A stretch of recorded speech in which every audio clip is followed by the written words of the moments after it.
Imagine being told to leave the house you built with your own sweat and tears. Not by a stranger, but by your own child. My son sold my home while I was still inside it. No warning, no mercy. Just a sold sign on the lawn and a suitcase at the door. Here's how my nightmare began. I used to believe a mother's love was a kind of protection, something that wrapped itself around a child and followed them for life. I believed that if you gave enough, sacrificed enough, loved without limits, your child would never hurt you. I was wrong. My name is Miriam, and I am 68 years old. The house I lived in was not just brick and cement. It was my entire life. My late husband and I bought it 42 years ago, when our hands were young and our dreams were bigger than our bank account. Every corner of that house carried a memory. The chipped tile in the kitchen where my son learned to walk. The window by the stairs where my husband used to wait for me when I worked late shifts. The bedroom where I cried quietly the night he died, promising myself I would stay strong for our child. After my husband passed, it was just my son and me. I raised him alone. I worked 2 jobs, sometimes 3, cleaning offices at night and stitching clothes during the day. I skipped meals so he could eat better. I sold my wedding jewelry piece by piece to pay his school fees. When he was sick, I slept on the cold floor beside his bed, counting his breaths until morning came. I never complained. A mother doesn't keep score. This house became our shelter against the world. When bills piled up, its walls listened. When my son came home crying after being bullied, its doors closed us off from cruelty. I believed that as long as I had this house, I had security. As long as I had my son, I had a future. He grew up smart, ambitious, and determined. I was proud of him, so proud it sometimes hurt. When he got into college, I hugged him and cried, even though I had no idea how I would afford it. Somehow I always found a way. Mothers always do. Years passed. He got a good job. Then he married. I told myself this was how life was supposed to be. Children growing up, building their own lives. But after his marriage, something shifted. He visited less. His calls grew shorter. When he did come, he walked through the house like a guest, not a son. Still, I defended him to everyone. He's busy, I would say.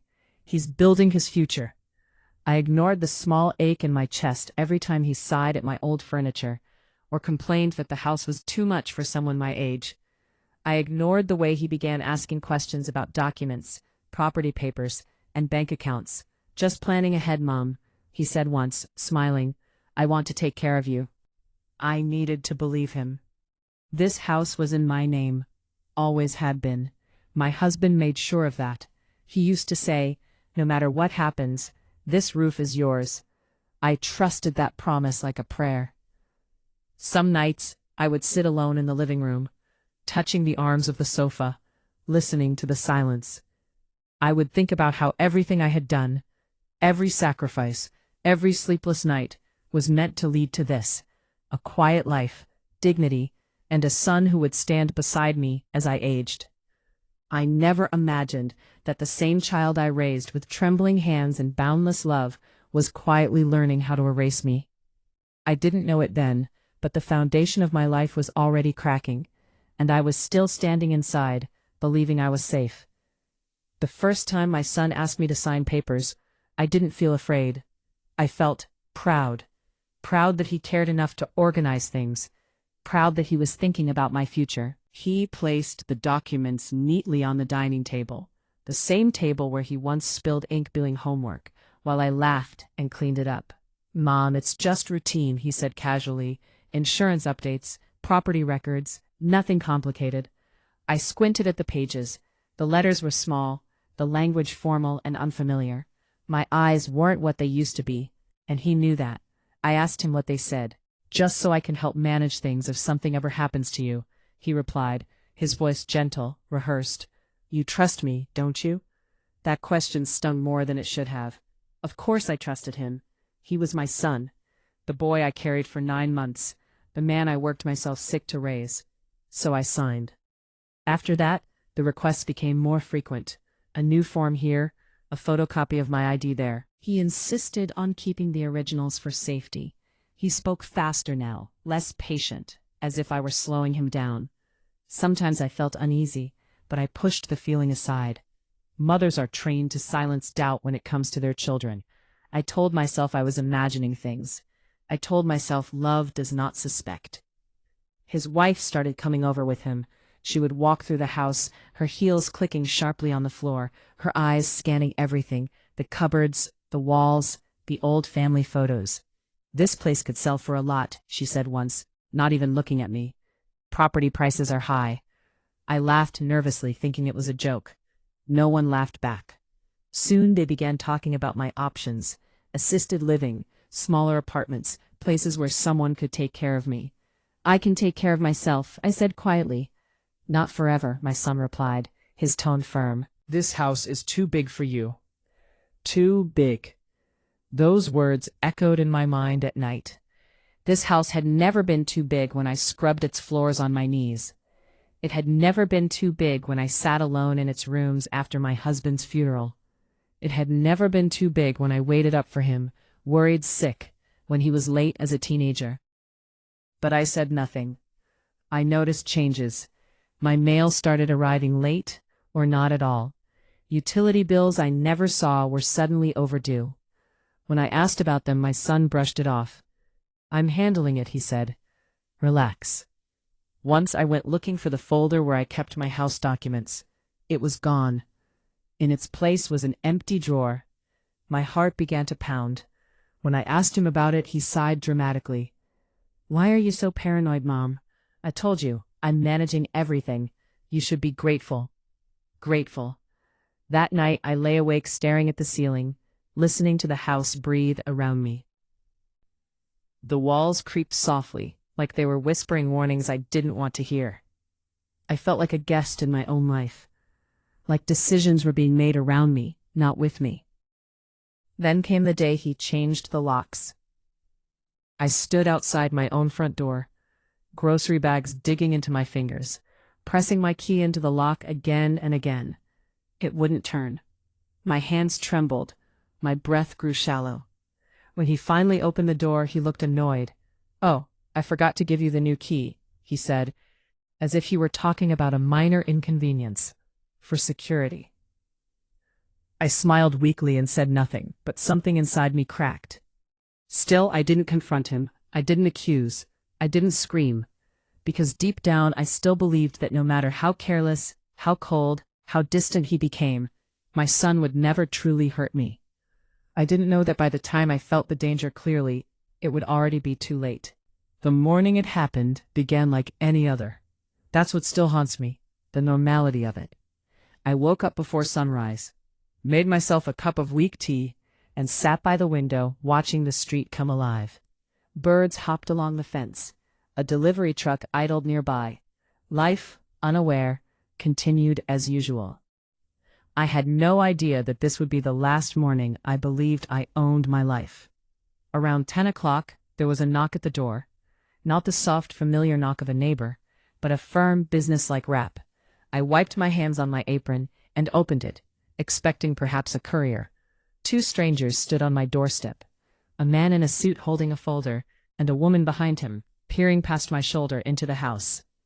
"Good morning," the man said politely. "We're here regarding the property." I frowned. "What property?" "This house." Something in his tone made my stomach tighten. "I live here," I said slowly. "Yes," he replied, nodding. "We know. But the house was sold last week." The world tilted.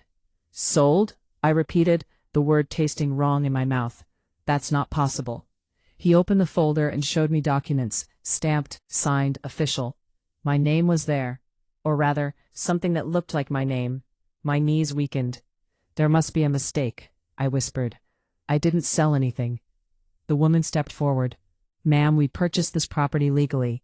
We were told the previous owner had already arranged to vacate." Vacate. The word hit harder than any slap. I felt heat rush to my face, then cold. My hands began to shake uncontrollably. "I'm not leaving," I said, louder now. "This is my home." The man's expression softened. "I understand this is difficult. You'll need to contact the person who sold it. I already knew who that was. I closed the door slowly and leaned against it, my heart pounding so hard I thought it might tear out of my chest. My fingers fumbled for my phone as I dialed my son's number. No answer. I called again. Voicemail. Again. Nothing. The strangers waited outside, murmuring to each other. Neighbors began to notice. Curtains shifted.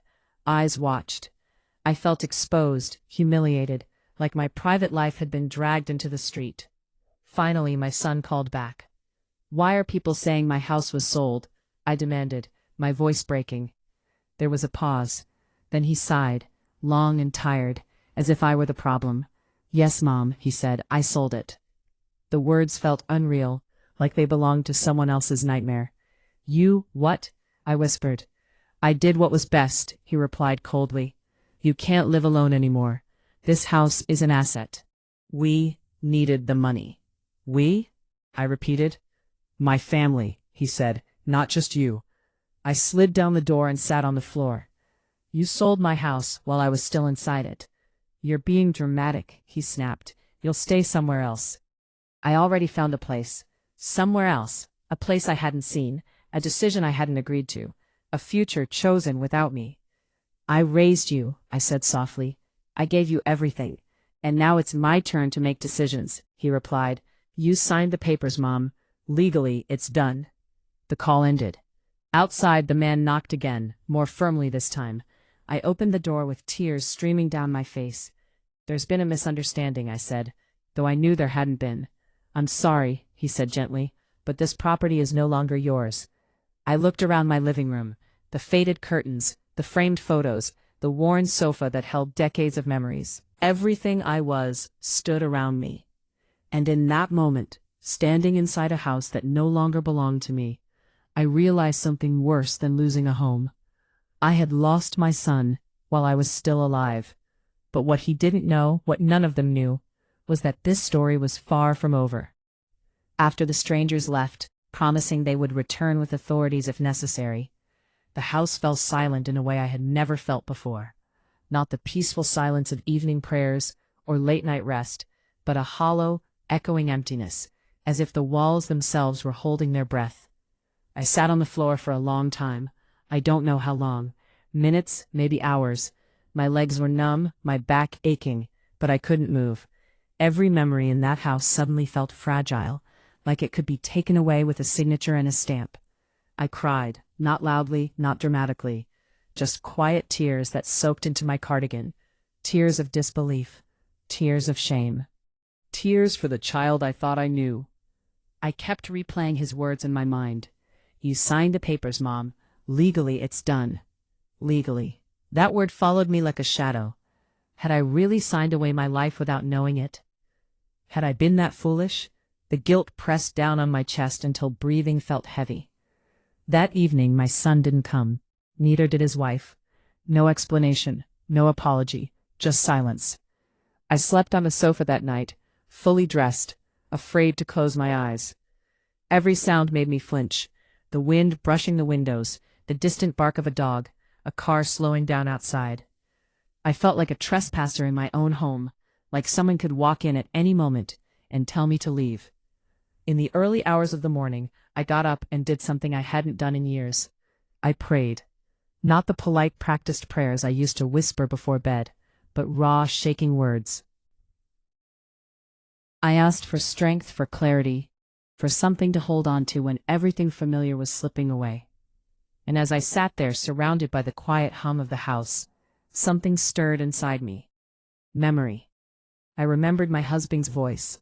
"No matter what happens," he used to say, tapping the papers with his finger, "this house is yours. Promise me you'll never let anyone take it from you. Not even family." I stood up slowly. I went to the old storage cupboard in the hallway, the one my son never bothered with because it smelled of dust and old wood. I hadn't opened it in years. My knees creaked as I knelt down, pushing aside boxes of faded clothes, broken toys, and yellowed notebooks. At the very back, beneath an old blanket, was a small metal tin. My hands trembled as I opened it. Inside were documents I had forgotten about, original papers, copies of agreements, handwritten notes in my husband's careful script. I spread them across the floor, my heart racing. One paper caught my eye. A clause. A condition. My husband had been meticulous. The house, though managed jointly during his life, had protections. Any sale required my explicit, informed consent. Not just a signature, but proof that I understood and agreed. I laughed then, a small broken sound that startled even me. Had my son explained anything to me? Had I been informed? Had anyone ensured I understood? No. For the first time since the nightmare began, hope flickered. The next morning I called an old friend, Ruth. We had worked together years ago, scrubbing office floors late at night, laughing through exhaustion. Her husband had become a lawyer. I hadn't spoken to her in years. My voice shook when she answered. "Miriam?" she said, surprised. "Is everything all right?"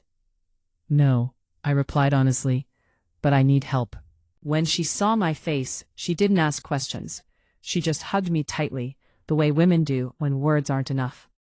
Her husband sat with me at the dining table, reviewing the papers carefully. He didn't rush, he didn't interrupt, he listened. Finally he looked up. "This sale may not be valid," he said calmly. I gripped the edge of the table. "What does that mean?" "It means," he continued, "that your son may have committed fraud." The word felt heavy, but also strangely relieving, because it meant I wasn't crazy, I wasn't weak, I wasn't imagining things. I was wronged. He explained everything slowly, clearly, something my son never bothered to do. Power of attorney limits, consent requirements, elder protection laws. With every sentence, I felt something inside me straighten. My spine, my spirit. By evening, legal notices were prepared. The authorities were informed. The house wasn't lost. Not yet. That night my phone rang. My son. I stared at the screen for a long moment before answering. "What are you doing?" he demanded the moment I picked up. "The buyers are angry. Lawyers are calling." I took a deep breath. My voice when I spoke surprised even me. "I'm protecting myself," I said. "Something you should have done." There was silence on the other end. "You're making this difficult," he said finally. "After everything I've done for you." I closed my eyes. "I gave birth to you," I replied. "I raised you. I buried your father." That was everything. He didn't respond. When the call ended, I didn't cry, because somewhere between betrayal and survival, I had changed. I was no longer the woman begging to be spared. I was the woman remembering who she was, and what was rightfully hers. And my son was about to learn that a mother's strength doesn't disappear with age. The first official letter arrived 3 days later. Thick paper, legal language, a cold, formal tone that felt nothing like the home I was fighting to protect. My hands shook as I opened it, but this time, fear didn't swallow me whole. I had already faced the worst. What came next could only be faced standing. The buyers had filed a complaint. They claimed deception, emotional distress, and financial loss. I didn't blame them. They were victims too, caught in my son's web of half-truths and forged confidence. Still, seeing my address listed under disputed property made my stomach tighten. Ruth came over every morning. She made tea. She sat beside me. She reminded me to eat. Her husband handled the legal maze, translating every line into words I could understand, something my son had never once done. "Your consent was not informed," he explained again. "That matters." It mattered more than I ever realized. The day we went to court, I wore my best coat, the brown one my husband had bought me years ago for an anniversary we never got to celebrate properly. As I buttoned it, I whispered, "Walk with me," to the memory of him. The courtroom was colder than I expected. The walls were tall, impersonal. My son sat across the room, dressed sharply, confident, his wife beside him. He didn't look at me. That hurt more than anger ever could. When my name was called, my legs felt weak, but I stood. I told the truth, not dramatically, not emotionally, just plainly, about the papers, the pressure, the confusion, the trust. When they asked why I signed, my voice cracked only once. Because he was my son, I said. There was a murmur in the room. My son's lawyer tried to paint me as forgetful, confused, incapable. He used words like declining, vulnerable, misunderstanding. Each one felt like a small erasure of who I had been my entire life. Then my lawyer spoke. He laid out the documents my husband had protected. He explained the consent clause. He pointed out missing disclosures, absent explanations, and signatures taken without proper legal witnessing. And then he said the word that changed everything: exploitation. The judge listened, carefully, closely. My son finally looked at me then. His eyes were wide, not with guilt, but with fear. By the end of the day, the ruling came swiftly. The sale was frozen. The house was not legally transferred. The buyers would be refunded. An investigation would follow. I exhaled for what felt like the first time in weeks. Outside the courtroom, my son stormed toward me. "How could you do this to me?" he hissed. "Do you know what you've ruined?" I looked at him. At the stranger wearing my child's face. "You did this," I said calmly. "Not me." His wife pulled him away, whispering urgently. Reporters hovered at a distance. Neighbors would soon know. Family would talk. I went home. My house greeted me the same way it always had, with silence and patience. I ran my hand along the wall as I passed, grounding myself in its solidity. But the story didn't end there. Weeks passed. Investigators came. Bank records were examined. Calls were traced. The truth grew louder. It turned out my son had debts, gambling losses, loans I had never known about. The house had been his escape plan, his solution. When that plan failed, everything unraveled. He lost his job when the investigation reached his employer. His wife moved out. Friends stopped answering his calls. One evening, just as the sun was setting, there was another knock at my door. This time it was him. He looked smaller. The confidence stripped away. "I made a mistake," he said quietly. I said nothing. "I was desperate," he continued. I thought you wouldn't fight." There it was. "I didn't think you'd stand up," he admitted. "You always gave in." I felt something twist in my chest, not pain, but clarity. "Yes," I said softly. "I did, because I loved you." He looked down. "But love isn't permission," I continued, "and motherhood doesn't mean silence." He asked if he could come in. I said no. That was the hardest thing I have ever done, harder than working through sickness, harder than burying my husband, harder than forgiving myself for trusting too much. But it was also the most necessary. That night, as I locked my door, I understood something deeply. Justice didn't just return my house, it returned my voice. And once a woman finds that again, she is never truly powerless. After that night, the house felt different, not broken, not unsafe, but changed, like a place that had survived a storm and was learning how to be quiet again. The investigation continued in the background, letters arriving, calls being made, but for the first time in months, I was no longer reacting. I was living. I started waking up early again, not from fear, but from habit. I swept the front steps. I watered the plants my husband had planted years ago.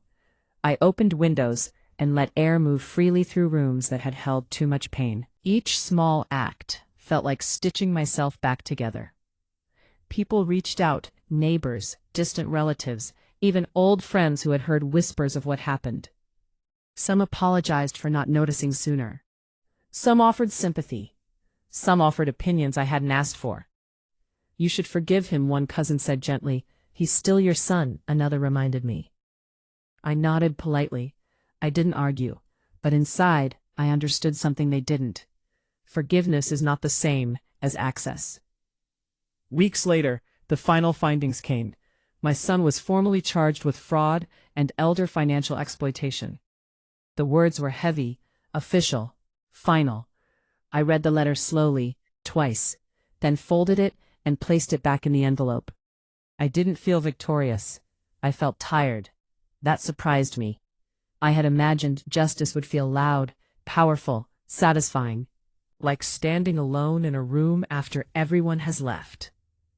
One afternoon, Ruth came by with fresh bread.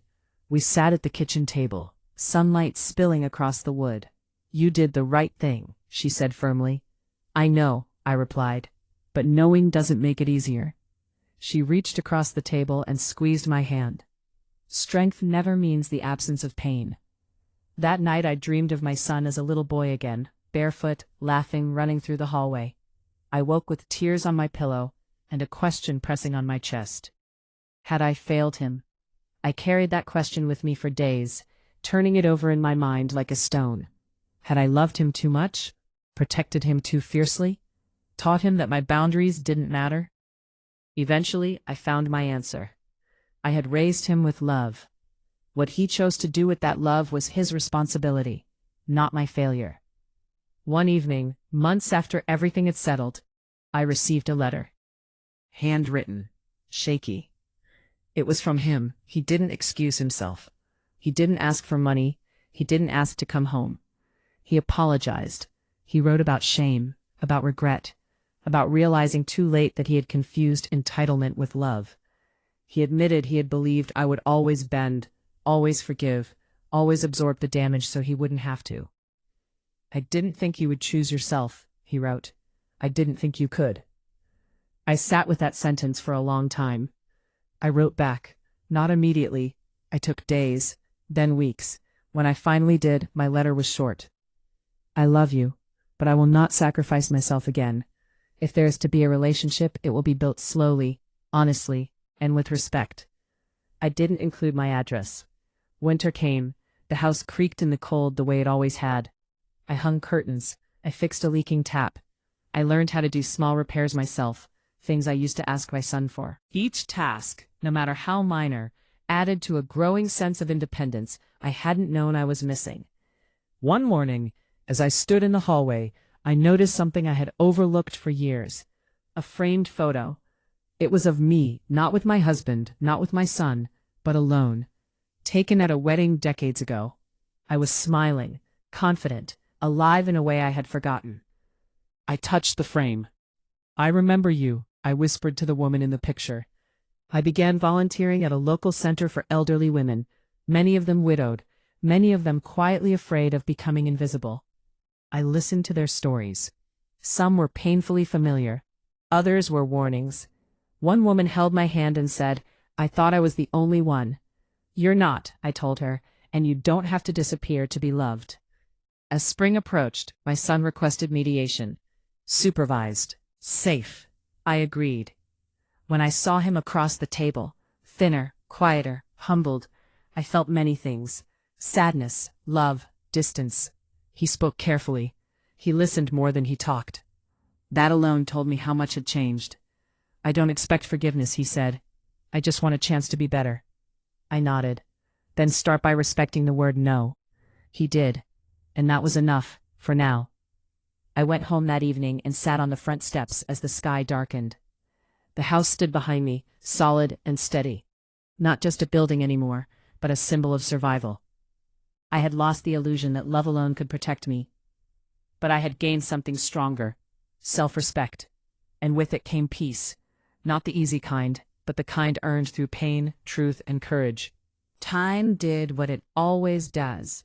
It moved forward, whether I was ready or not. Months passed, then a year. The sharp edges of the pain softened, though the memory never disappeared. It simply learned where to live inside me without cutting every time I breathed. The house and I grew old together again. I repainted the front door a soft blue, the color my husband once said made the place look welcoming. I planted new flowers in the garden, not to replace the old ones, but to remind myself that growth didn't mean erasure. Some mornings, I sat on the porch with my tea and watched the street wake up, feeling a quiet gratitude for the simple fact that I was still here.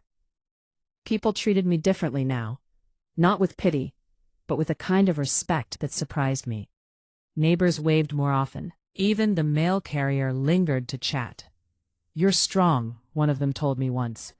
I smiled politely, but inside I thought, I didn't feel strong. I felt necessary. Necessary to myself. The mediation with my son continued slowly, carefully. He kept his distance, as promised. He didn't ask for money or favors. He didn't pressure me to move on or pretend nothing had happened. That restraint mattered more than apologies ever could. Still, there were nights when I sat alone and wondered how love could twist itself into something so damaging. I remembered him as a child, tracing letters on paper while I guided his hand. Somewhere along the way, he had learned that taking was easier than asking. I didn't blame myself anymore, but I didn't excuse him either. One afternoon, a young woman knocked on my door. She introduced herself as a reporter working on a piece about elder financial abuse. Someone had mentioned my case. My first instinct was to refuse. I had spent a lifetime keeping family matters private. But then I thought of the women I met at the center. The quiet fear in their eyes, the way silence protected abusers more than it protected families. So I agreed. We sat at my kitchen table. I spoke calmly, carefully. I didn't shame my son. I didn't dramatize the story. I told the truth. When the article was published, my phone rang for days. Messages from strangers, women thanking me, men apologizing on behalf of sons, brothers, fathers. One message stayed with me. My mother trusted me with everything. I didn't realize how much power that gave me until I read your story. If even one person paused before crossing that line, then speaking had been worth it. The local center invited me to lead a small discussion group. I hesitated at first. I had never thought of myself as a leader. But when I stood in front of those women, I realized leadership wasn't about authority. It was about honesty. We talked about boundaries, about paperwork, about the difference between help and control, about how love does not require surrendering your dignity. I watched women straighten their shoulders as they spoke. I saw fear loosen its grip. At home, I made changes too. I updated my will. I consulted professionals, not family, about my finances. I put safeguards in place, not because I was afraid, but because I was informed. There is a difference. My son noticed the changes. During one mediation session, he said quietly, "You don't need me anymore." I met his eyes. I never needed you to control my life. I needed you to respect it. He nodded. That too was progress. On the anniversary of my husband's death, I visited the cemetery alone. I told him about the betrayal, the fear, the strength I didn't know I had. I kept the house, I said softly. But more than that, I kept myself. The wind moved through the trees, gentle and steady. I took it as an answer. That evening I cooked a small meal and ate at the table where so many battles had been fought. The chair across from me was empty, but I didn't feel lonely. I felt whole. Later that night, I sat by the window and reflected on the woman I used to be, the woman who believed endurance was the same as virtue, who thought silence was kindness, who mistook sacrifice for love. I still believed in love, but I believed in something else now too. Choice. I chose to stay in my home. I chose to speak. I chose to set limits. I chose myself. And in doing so, I didn't lose my son forever. I lost the version of him that could hurt me without consequence. What remained, if nurtured carefully, might someday become something healthier. Or it might not. Either way, I was no longer afraid. Because the life I was living now wasn't borrowed, managed, or controlled by anyone else. It was mine. And that, after everything, felt like the greatest inheritance of all. By the time the second spring arrived, the house no longer felt like a battlefield. It felt like a sanctuary. Sunlight spilled through the windows in the mornings, warming the floors my feet had memorized over decades. I moved through the rooms with ease now, not as someone guarding territory, but as someone finally at home within herself. The world had changed me, but it hadn't hardened me. I learned that strength doesn't always announce itself. Sometimes it shows up as a calm refusal. Sometimes it looks like paperwork completed carefully, questions asked without apology, and silence where guilt once lived. My days settled into a rhythm. I volunteered twice a week. I tended my garden. I read books I had once set aside because I was too busy being useful to everyone else. I laughed more, softly, freely. There was room for joy again, because fear was no longer taking up all the space. My son and I continued our careful limited contact. He respected the boundaries I set, even when they frustrated him. There were no surprise visits, no requests wrapped in sentiment. When he called, he asked first if it was a good time to talk. That question alone told me how much had changed. He spoke about rebuilding his life, new work, counseling, learning patience. I listened without rescuing, without fixing, without taking responsibility for his choices. That was new for both of us. One afternoon, as we sat across from each other during mediation, he asked a question that caught me off guard. "Were you ever afraid I wouldn't love you anymore?" I considered it carefully before answering. "I was afraid," I said, "that you thought love meant ownership." He swallowed hard. "I did," he admitted. "I thought if you loved me you would always say yes." "And I thought," I replied gently, "that saying yes was the only way to keep you close." We sat in silence, letting the truth settle between us. It wasn't reconciliation. And sometimes that is the beginning of peace. At the center, the group I led grew. Women brought friends. Friends brought questions. We talked about red flags, about manipulation disguised as care, about how society teaches women, especially mothers, to disappear quietly. One woman said something that stayed with me. "They raised us to be selfless," she said, "but they never taught us how to protect ourselves." I nodded. Selflessness without boundaries becomes self-erasure. We wrote that on the board. Local organizations began inviting me to speak. I never thought of myself as someone with a story worth telling, but I learned that stories gain power when they stop being secrets. Every time I spoke, someone came up afterward and whispered, "This is happening to me."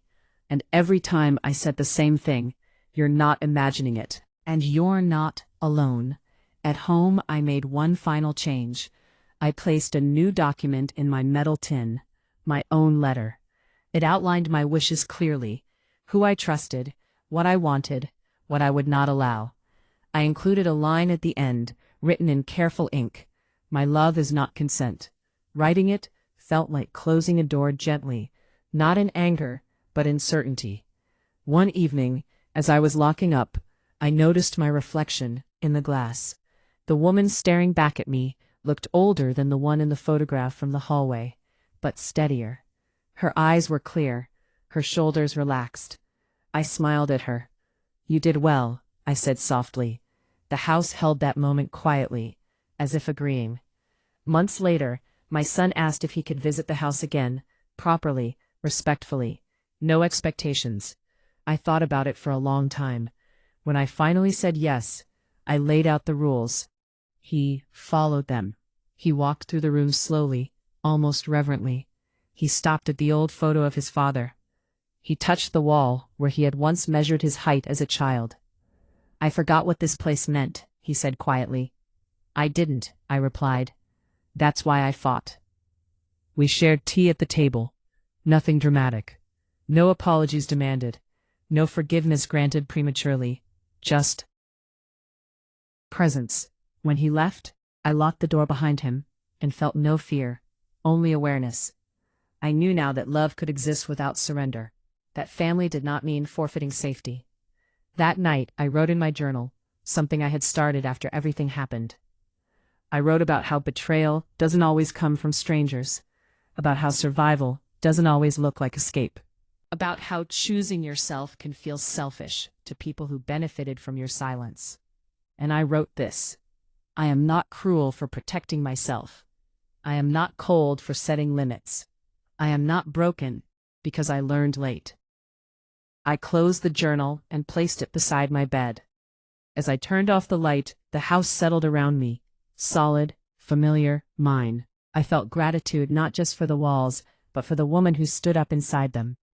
This wasn't the ending I once imagined for my life, but it was better.